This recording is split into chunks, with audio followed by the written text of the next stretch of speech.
Pemuda remaja, marilah bergabung di dalam BKPNMI kita berhimpun. Kembali ke masjid, mari membangun masyarakat marhamat tujuan kita.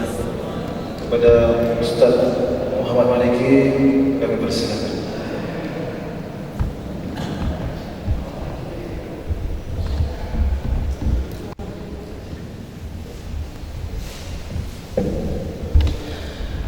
A'udzu billahi minasyaitonir rajim. Bismillahirrahmanirrahim. Assalamualaikum warahmatullahi wabarakatuh. Alhamdulillahi rabbil alamin alladzi anzala as-sakinata fi qulubil mu'minina liyazdadu imanan ma'a imanihim. Asyhadu an la ilaha illallah wahdahu la syarika lah wa asyhadu anna Muhammadan 'abduhu wa rasuluhu la nabiyya wa rasula ba'dahu. Allahumma salli wa sallim wa barik ala Sayyidina Muhammad wa ala ali Sayyidina Muhammad. Assalamu alayka ya Rasulullah. Yang sama-sama kami hormati, kami muliakan Ustaz, Imam Masjid, Ustaz-Ustazah, cerdik pandai, tokoh masyarakat, Bapak Ibu jamaah salat subuh, beserta pengurus dan anggota Badan Remaja Masjid Kota Dumai, yang mudah-mudahan kita semua dimuliakan oleh Allah Subhanahu wa taala. Amin. Amin ya rabbal alamin.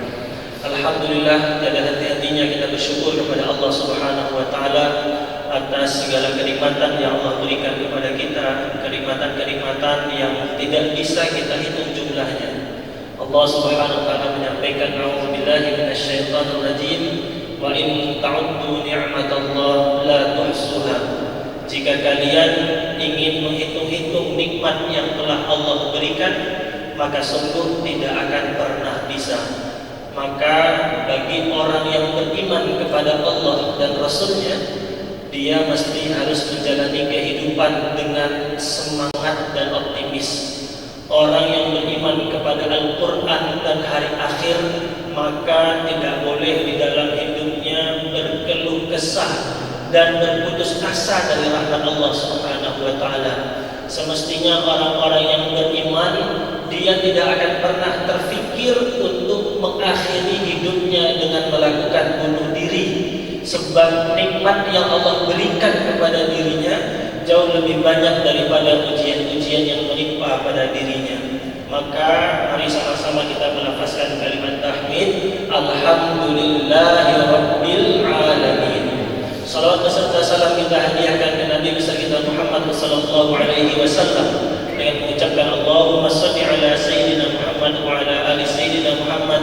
Assalamu alayka ya Rasulullah. Bapak Ibu jamaah yang kami cintai karena Allah Subhanahu wa taala, saya diberi kesempatan 7 menit kultum. Nanti kalau tausiahnya 7 menit, jamaahnya bilang, Ustaz nih 7 menit pula ada, kata dia. Itu kan cuma istilah aja Ustaz, suka-suka lah kata dia. Nanti kalau dikasih suka-suka ceramah, Ustaz tidak diberitahu kultum kuliah 7 menit, bukan kuliah terserah antum gitu dia. Ya. Tadi panitia bilang paling lama 15 menit Ustaz. Baik, insyaallah. Bapak Ibu jamaah yang kami cintai karena Allah Subhanahu wa taala, di dalam hitungan Masehi kita sudah memasuki tahun 2021, hitungan Masehi. Kita tentu tidak beriman kepada imannya orang-orang yang mengimani dewa matahari, mengimani dewa kaum pagan. Akan tetapi mungkin kita menggunakan Masehi ini hanya sekedar hitungan saja. Jangan sampai ada di hati kita kemudian merayakan apa yang menjadi perayaan bukan bagi kaum muslimin. Tapi bagi kita menghitung durasi waktu itu bagian dari apa yang diperintahkan oleh Allah Subhanahu wa taala. Bagi kita orang beriman, mempersiapkan apa yang akan kita persiapkan besok dan bekal kita, itu bagian dari apa yang diperintahkan oleh Allah Subhanahu wa taala. Allah Subhanahu wa taala menyampaikan, a'udzubillahi minasyaitonir rajim, ya ayyuhalladzina amanu taqullaha wal tanzur nafsum ma qaddamat lighad. Shadaqallahul azim. Allah Subhanahu wa taala menyampaikan, ya ayyuhalladzina amanu taqullah, hai orang-orang yang beriman, bertakwalah kalian kepada Allah. wal tanzur, dan hendaklah setiap kalian memperhatikan, wal tanzur nafsum ma qaddamat lighad, hendaklah setiap kalian, kata Allah, memperhatikan apa bekal kalian untuk hari esok. Apa bekal kalian untuk hari esok? Bapak Ibu jamaah, sahabat-sahabat remaja masjid yang dimuliakan oleh Allah Subhanahu wa taala. Lighad di sini, hari esok di sini, kata Allah, bukan besok hari Sabtu, bukan. Karena bisa jadi nanti sore Allah memanggil kita terlebih dahulu. Besok di sini bukan hari Ahad, bukan hari Minggu. Karena bisa jadi hari Sabtu lebih duluan Allah memanggil kita. Besok di sini, kata Allah, adalah besok yang pasti semua kita pasti akan berjumpa dengannya. Kalau Sabtu besok belum tentu semua kita jumpa. Bisa jadi sore lebih duluan ajal menjemput kita. Besok hari Ahad, hari Minggu, belum tentu semua kita jumpa hari Minggu besok lusa. Belum tentu. Sebab bisa jadi nanti sore, nanti malam, atau hari Sabtu lebih duluan kita berjumpa dengan malaikat maut. Tapi besok yang pasti setiap kita berjumpa adalah hari di mana setiap kita nanti akan dikumpulkan oleh Allah Subhanahu wa taala. Setiap kita akan dipertontonkan amal-amal perbuatan kita. Setiap kita akan ditanyai oleh Allah Subhanahu wa taala. Setiap tangan kita, setiap kaki kita akan ditanya oleh Allah Subhanahu wa taala. Dan hari esok itu pasti akan terjadi dan pasti kita akan berjumpa dengan hari tersebut. Maka bagi orang-orang yang beriman, kalau dia mempersiapkan bekal untuk tahun 2021, kalau dia mempersiapkan bekal untuk hari Minggu besok mau jalan-jalan, maka semestinya orang beriman dia jauh lebih memikirkan hari yang pasti dia akan berjumpa, yaitu adalah hari di mana setiap amal akan dimintai pertanggungjawaban oleh Allah Subhanahu wa taala. Bapak Ibu, sahabat-sahabat sekalian yang kami cintai kata Allah Subhanahu wa taala, ini nasihat untuk kami pribadi dan kita semuanya. Kita merasa bahwa kita akan berjumpa 2021. Padahal ada saudara-saudara kita yang meninggal kemarin hari Kamis ada. Ya. Kemarin itu tersebar ada Bapak mantan Menteri Kehakiman ya, Pak Mulyadi ya, mantan Menteri Kehakiman Pak Mulyadi, mantan Rektor Undip Semarang ya, dipanggil oleh Allah Subhanahu wa taala. Ya, belum lagi mungkin saudara-saudara kita, mohon maaf ya, tetangga-tetangga sahabat kita yang mungkin merasa bahwa akan berjumpa dengan 2021, tapi Allah lebih duluan menjemput. Sebab apa? Yang pasti, yang paling dekat kepada kita itu adalah kematian. فَإِذَا جَاءَ أَجَلُهُمْ لَا يَسْتَأْخِرُونَ سَاعَةً وَلَا يَسْتَقْدِمُونَ. Dan bila mana ajal itu, waktu kematian itu sudah datang, maka tidak ada yang mampu untuk memundurkan dan tidak ada yang mampu untuk memajukannya sedikit pun. Kullu nafsin dha'iqatul maut, setiap yang bernyawa pasti akan mati. Maka kita memandang hari-hari 2021 ke depan.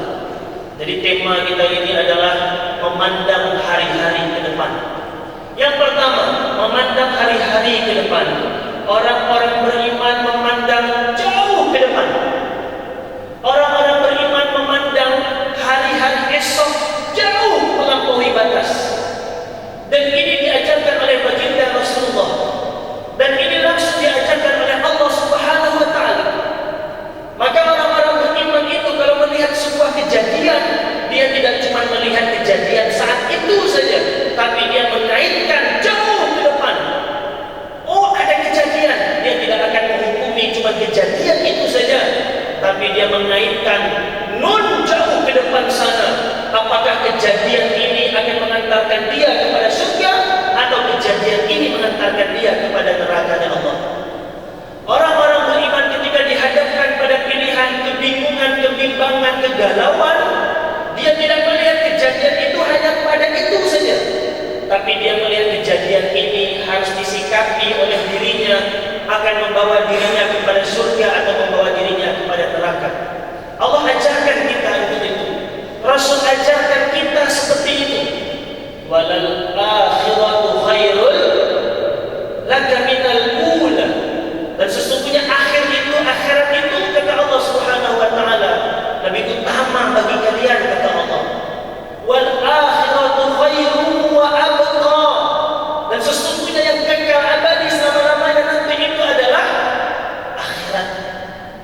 akhirat, negeri di mana semua kita akan bermuara menuju ke sana semuanya. Maka daripada itu, memandang hari-hari ke depan di 2001 ini, yang pertama, kita mesti harus memandang jauh melampaui batas, jauh ke depan. Orang-orang beriman, dia beriman kepada perkara-perkara gaib, dia beriman kepada perkara yang mungkin belum dilihat oleh mata kepalanya sekarang, tapi mata batin, mata keimanannya melihat surga dan neraka itu pasti ada. Orang-orang beriman, dia melihat meskipun belum bisa dilihat dengan mata kepalanya, tapi dia bisa melihat dengan mata hatinya, dengan mata keimanannya. Sesungguhnya hari-hari esok yang melampaui batas akhirat itu pasti ada. Pak, Bu, percaya akhirat ada? Saya tak dengar. Percaya akhirat ada? Yakin surga dan neraka ada? Saya tak dengar. Yakin surga dan neraka ada? Yakin. Hampir yakin. Tak boleh sedikit pun ada keraguan di dalam dada kita. Tak boleh. Maka daripada itu, orang-orang beriman menyikapi kejadian-kejadian yang ada di depan matanya, yang mungkin akan menimpa pada dirinya, dia tenang. Dia tenang. Apa sebab dia membuat dia tenang? Karena dia tahu kejadian-kejadian yang ada di dunia ini tidak lain dan tidak bukan hanya ujian bagi dirinya untuk kehidupan sesungguhnya. Contoh, diberikan ujian berupa ancaman, diberikan ujian berupa duit yang kurang, diberikan ujian berupa jabatan yang mungkin dimutasi, diberikan ujian mungkin jabatan yang tidak mengenakan. Maka dia memandang ini adalah ujian akan membawa dia kepada yang diridhoi oleh Allah, ataukah membawa dirinya kepada perkara yang dimurkai oleh Allah. Ups, tunggu dulu. Ujian bukan cuma berupa himpitan. Ujian bukan cuma perkara yang tidak enak. Ujian bukan cuma perkara yang menurut kita itu menyedihkan. Sesungguhnya harta yang banyak, jabatan yang tinggi, kekayaan yang melimpah, rumah yang luas, jabatan yang semakin lama semakin meningkat, sama-sama merupakan ujian dari Allah Subhanahu wa taala. Allah Subhanahu wa taala menyampaikan, "Wa nabluukum bisyarri wal khairi fitnah." Sesungguhnya kami menguji kalian, kata Allah, baik itu berupa sesuatu yang tidak kalian sukai maupun dengan sesuatu yang kalian sukai. Setiap kita suka dengan duit, betul, itu ujian. Setiap kita tak suka duitnya kurang, betul, itu juga ujian. Setiap kita pengen dapat jabatan tinggi karena dipandang oleh masyarakat, betul, itu ujian.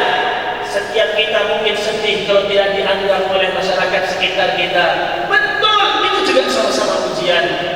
Alangkah tepatnya kita menjalani hari esok dengan kacamata keimanan, memandang jauh ke depan, yang menjadi pertimbangan bagi kita, yang menjadi barometer bagi kita. Apakah pilihan kita ini diridhoi oleh Allah, ataukah pilihan kita ini dimurkai oleh Allah Subhanahu wa taala? Ketika kenikmatan berlimpah, apakah kenikmatan berlimpah itu kita dapatkan dengan cara yang dimurkai oleh Allah, ataukah kenikmatan yang berlimpah itu kita dapatkan dengan cara yang diridhoi oleh Allah? Apakah kenikmatan yang berlimpah itu mengantarkan kita semakin bertakwa kepada Allah, ataukah kenikmatan yang berlimpah itu semakin menjauhkan kita daripada Allah Subhanahu wa taala? Yang kedua, yang terakhir, Bapak Ibu jamaah yang dicintai oleh Allah Subhanahu wa taala. Ustaz, kalau ngomong-ngomong akhirat surga neraka, jauh kali, jauh ke depan. Jauh lah Ustaz, payah dilihat. Mending kita ini ngomongnya yang dekat-dekat depan mata aja lah, yang betul-betul realistis aja lah. Lihat aja lah yang di depan mata kita ini langsung. Betul Bapak Ibu, orang-orang beriman, guidance-nya, petunjuknya, yang menjadi arahan bagi pilihan hidupnya, yang pertama adalah yang dikabarkan oleh Allah Subhanahu wa taala, yang yang disampaikan oleh baginda Rasulullah Muhammad sallallahu alaihi wasallam. Kami beri contoh. Baginda Rasul sallallahu alaihi wasallam mengatakan, "Kun fid dunya ka'annaka gharibun aw 'abirus sabil." Baginda Rasul menyampaikan, "Kun fid dunya," kalian di dunia ini, kata Rasulullah, "kun fid dunya ka'annaka gharibun." Kalian di dunia ini jadilah orang asing, jadilah orang yang aneh, jadilah orang-orang yang berbeda dari kebanyakan. Kun fid dunya ka'annaka gharibun aw 'abirus sabil. Kalian di dunia ini jadilah orang-orang yang aneh atau seperti orang-orang yang sedang dalam perjalanan. Kalau bahasa kita seperti orang-orang turis. Loh, kok aneh Ustaz? Kok kita disuruh jadi orang aneh? Betul. Pertanyaan saya kira-kira Bapak Ibu, kira-kira subuh macam begini lebih banyak penduduk Dumai yang sholat subuh atau yang tidur? Mak, kalau masjid tidur ya nih. Subuh macam begini kebanyakan penduduk Dumai, penduduk Indonesia lebih banyak sholat atau tidur? Tidur. Maka yang sholat itu orang aneh. Loh, kok aneh Ustaz? Aneh. Lebih enak tidur, AC-nya dingin, selimutnya tebal, tadi malam capek begadang, main mercon, dor-dor. Ini jam cocoknya tidur. Tapi ada orang-orang aneh. Orang-orang aneh ini AC-nya dimatikan jam 3 subuh. Orang-orang aneh ini jam 3:30 dia ambil wudhu. Orang-orang aneh ini jam 4 dia berdiri bermunajat kepada Tuhannya. Orang-orang aneh ini yang lain pada tidur, dia bermunajat kepada Allah Subhanahu wa taala. Sahabat bertanya, siapa orang-orang yang aneh ini ya Rasulullah? Dan riwayat yang lain, baginda Rasul menyampaikan, "Bada'al Islamu ghariban, fasayaudu ghariban kama bada'a."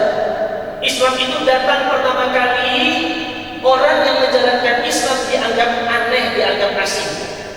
Dan nanti di akhir zaman orang-orang yang menjalankan Islam itu akan dianggap aneh, akan dianggap asing. Kemudian baginda Rasul mengatakan, "Fatuba lil ghuraba." Sampaikanlah kepada orang-orang yang aneh tersebut. Siapa orang-orang yang aneh? Para sahabat bertanya. Kemudian Rasul menjawab, orang-orang yang aneh itu adalah di saat kezaliman tampak di depan matanya, di saat mayoritas orang melakukan kemaksiatan, dia justru melakukan kebaikan dan perbaikan di tengah-tengah kerusakan. Orang-orang yang aneh, kata Rasulullah tadi, adalah di tengah orang-orang kebanyakan melakukan kemaksiatan, dia justru melakukan kebaikan dan melakukan perbaikan.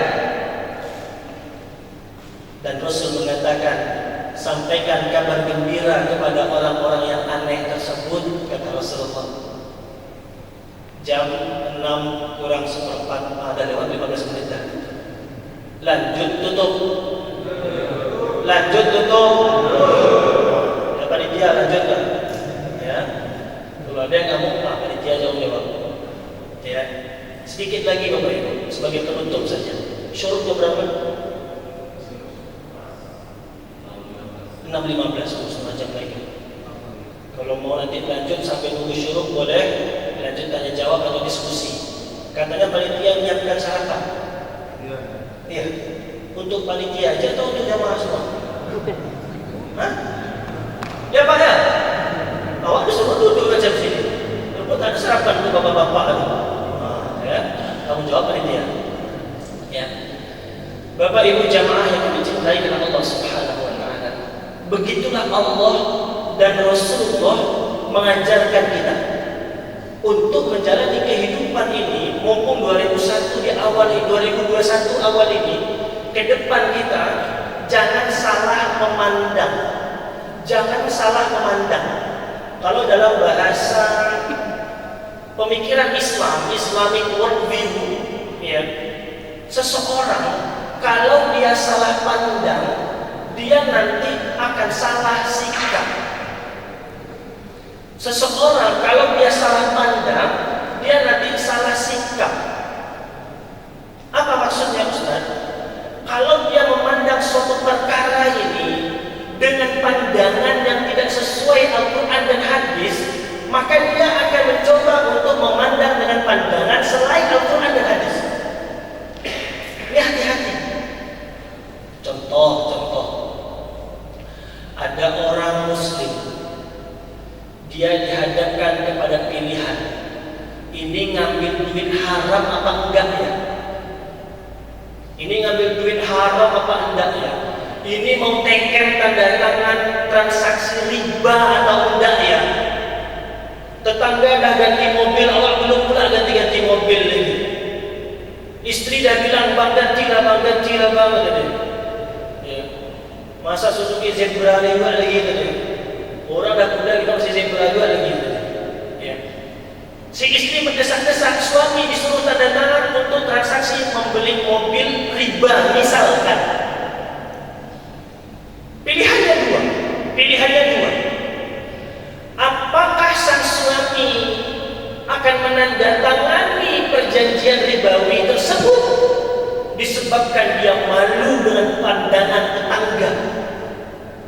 Ataukah sang suami mengatakan, wahai istriku, aku tahu kita malu dipandang sama tetangga, tapi sesungguhnya pandangan yang kita ingin kejar itu adalah bukan pandangan tetangga, tapi yang ingin kita lihat dan ingin kita pakai itu adalah bagaimana pandangan yang diajarkan, yang diperintahkan oleh Allah dan Rasul-Nya. Maka meskipun sang suami punya duit banyak, maka meskipun sang suami mungkin sudah diolok-olok, ditertawakan oleh tetangga, dipandang sebagai orang yang miskin, dipandang sebagai orang yang melarat, tapi sang suami tetap tidak mau menandatangani tanda tangan transaksi ribawi karena dia memiliki sudut pandang, bukan sudut pandang maslahat bagaimana pandangan manusia, akan tetapi yang dia utamakan adalah bagaimana dia mengutamakan pandangan yang diperintahkan dan diajarkan oleh Allah dan Rasul-Nya. Ini penting sekali. Sebab setiap kejadian di depan mata kita, kalau sudah beda sudut pandangnya, maka berbeda sikap dan perbuatannya. Kami beri contoh yang kedua. Contoh kedua ini agak ekstrim dikit. Tapi kalau agak ekstrim panitia akan jawab. Contoh, ya. Kalau ada saudara kita Muslim mati terbunuh, terbunuh. Ada orang bilang begini, Pak, dah lah, tak apa dulu, biarlah mati-mati di situ, tak urusan itu dulu. Orang macam begini, sudut pandangnya tidak menggunakan sudut pandang bagaimana yang diperintahkan Allah dan Rasul. Kalau ada saudara kita Muslim dibunuh, entah itu jumlahnya 1, 3, 6, 9, 12, terus kita bilang, alah, dikit ini, alah, tak apa kalau mati lah situ, udahlah, tak usah lagi diusut-usut lagi. Hati-hati. Itu pertanda hati kita sudah tidak lagi menggunakan kacamata Al-Quran dan hadis. Bisa jadi hati kita sudah menggunakan sudut pandang yang berbeda jauh dari Al-Quran dan hadis. Sebab apa? Sebab baginda Rasul sallallahu alaihi wasallam menyampaikan. Ya. Rasul menyampaikan Bapak Ibu. Ya. La zawalud dunya, kata Rasulullah. Hancurnya dunia, kata Rasulullah. Coba perhatikan. Ya. Hancurnya dunia ahwanu indallah.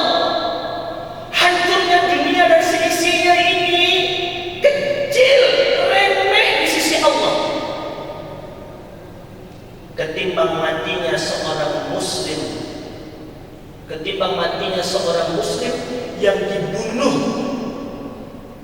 dengan alasan yang tidak sah. Apa sebab? Sebab di sisi Allah, kalau ada satu nyawa dia beriman kepada Allah dan Rasulnya, mati dia, tertumpah darahnya, maka di sisi Allah ini besar. Maka bagi kita hati-hati dalam menggunakan sudut pandang. Terakhir sebagai penutup, ini dari tadi terakhir penutup tak tutup-tutup ya. Nah, itu biar tak ngantuk aja Bapak-bapak ya. Terakhir sebagai penutup, Bapak Ibu jamaah yang kami cintai dengan Allah Subhanahu wa taala, khususnya sahabat-sahabat kami yang remaja masjid. Kalau kata orang barat ada istilah let's gone be bygone katanya. Yang lalu biarlah berlalu. Sekarang ini kita masing-masing diri kita mempersiapkan masa depan kita. Apa yang diberikan petunjuk oleh Allah, kita harus merubah diri kita. Ini mumpung Allah masih kasih kesempatan. Ini adik-adik yang mungkin dari wajah-wajahnya SMP, SMA mungkin ya. Oh, luar biasa. Ya. Biasanya yang sholat itu partai senior biasanya. Ya, yang sholat subuh itu biasanya kalau dicium bau badannya udah bau tanah. Ya. Jadi dah dekat-dekat Israel nampaknya.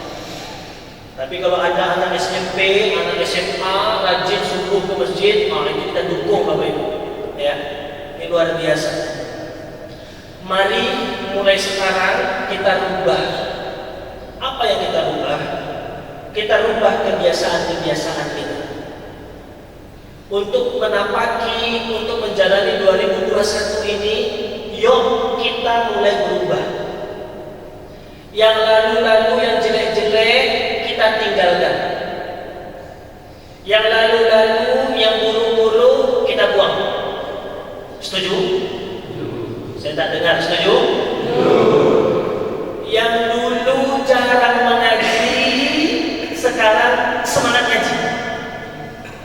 Yang dulu malas sholat, sekarang disiplin sholat. Yang dulu dikit-dikit tidur, sekarang tidurnya sedikit aja. Nah, ya, jangan dibalik. Pak B.J. Habibie itu, Pak Bahar bin Yusuf Habibie itu sehari tidurnya cuma 3 jam. Pak Habibie itu sehari itu tidurnya 3 jam. Mirip-mirip kita. Kalau kita kan 3 jam sekali tidur. Kalau Pak Habibie sehari sekali 3 jam tidur. Kalau kita 3 jam sekali tidur. Ya beda tipis lah. Ya. Maka wajar kalau Pak Habibie itu memiliki hak paten karya yang luar biasa. Ya. Jadi cuma 3 jam tidurnya sehari. Nah, artinya apa yang kebiasaan kita masa lalu, kalau kita mau Allah memberikan yang berbeda kepada kita, Allah memberikan yang terbaik bagi kita di 2021 ini, ayo kita mulai berubah. Karena sesungguhnya Allah berjanji kepada kita, Allah akan memberikan perubahan bagi kita kalau kita merubah apa yang ada pada diri kita terlebih dahulu. Allah Subhanahu wa taala berjanji akan merubah keadaan kita kalau kita merubah juga sudut pandang kita. Allah akan merubah keadaan kita kalau kita merubah kebiasaan kita yang jelek kemarin, kita rubah menjadi keadaan yang baik. Kita rubah dengan kebiasaan yang baik. Kita rubah dengan sikap perbuatan yang baik. Kalau dulu sering melawan orang tua kita, sekarang berbakti kepada orang tua kita. Kalau dulu mohon maaf sering berkata kasar kepada istri kita, sering berkata kasar kepada anak-anak kita, maka mulai sekarang rubah mulut kita, rubah ucapan kita. Tidakkah kita mau berubah Tidakkah kita mau keluarga dan rumah tangga kita menjadi lebih baik? Tapi syaratnya kita rubah dulu diri kita. Kami sering sampaikan Bapak Ibu, mohon maaf, ini salah kita macam ini banyak. Mohon maaf. Sama teman kantor elok dia. Sama teman kantor elok bercakap dia. Oh, kalau teman kantor dia menelpon, apa kata dia? Apa kabar kau? Dah lama tak jumpa gitu yo. Bila kita nak kopi mah? Iya, rindu aku sama kau ni ha. Kalau kawannya menelpon, elok cakap dia. Tapi giliran bini dia menelpon, apa dek? Apa kata foto hero tadi? Dah lah, aku sibuk bang. Giliran sama teman bisnis, dia bilang, oke, baiklah, terserah bapak lah, pokoknya aku ikut. Itu sama teman bisnis. Tapi sama bini dia di rumah, dah lah, diam lah kau. Dah usah baca cakap lagi. Apa bang? Dibentaknya istrinya, dipermalukan istrinya di depan anak-anaknya. Ini kebalik Pak, kita kebalik. Kita semua kaum muslimin harus berubah. Kaum muslimin harus berubah. Dan perubahan ini dimulai dari diri kita juga masing-masing. Innallaha la yughayyiru ma biqaumin hatta yughayyiru ma bi anfusihim. Sesungguhnya Allah tidak akan merubah keadaan suatu kaum sebelum kaum tersebut berupaya merubah apa-apa yang bisa dia upayakan untuk berubah. Kita bisa mengupayakan untuk berubah, jaga mulut kita, bisa. Kita bisa menjaga kebiasaan kita, bisa. Kita bisa merubah kebiasaan kita yang dulu merokok, mulai kurangi, stop merokok. Mak Ustaz nyindir awak merokok ni. Tadi subuh kita awak merokok belakang. Saya tak nyindir, saya nyinggung. Ya. Kita merubah kebiasaan kita dulu yang tak mau mengaji, rubah sekarang rajin mengaji. Mohon maaf nih adik-adik, ya saya sampaikan. Mumpung masih muda, kebiasaan dulu suka main game online, suka main handphone, suka main ludo, suka main cacing. Bapak-bapak dulu cacing ke mancing, sekarang cacing masuk handphone. Ya, main cacing ya. Sudah, itu tinggalkan kebiasaan-kebiasaan seperti itu. Ya. Jadilah mujahid, pembela kebenaran, musyahid, mu'alif, pelurus dan pendidik, sebagai mujahid, pemelihara iman. Jadilah muwahhid, pemersatu umat, jadilah mujahid, pembela kebenaran.